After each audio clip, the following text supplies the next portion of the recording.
Alt bliver bedre, når vi tager os tiden.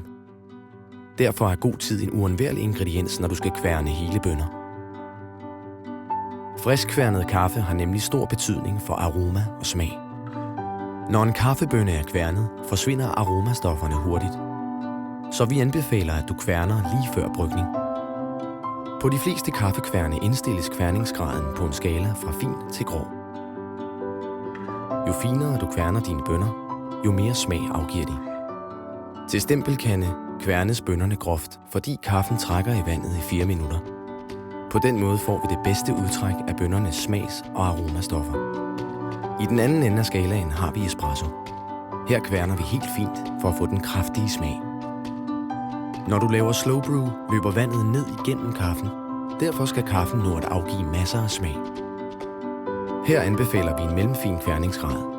Det sikrer den rigtige gennemløbstid, så kaffen får den rette fyldighed og sødme. Synes du, at din slow brew bliver for tynd i smagen, kan du eksperimentere med mere kaffe eller en finere kværningsgrad.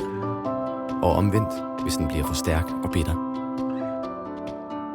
En god kaffekværn maler kaffen ensartet og jævnt hver gang, så du får et stabilt bryg. Og så er det vigtigt, at kværnen danner så lidt kaffestøv som muligt. Nyd smagen af friskværnede bønner til lyden af stilhed eller i godt selskab.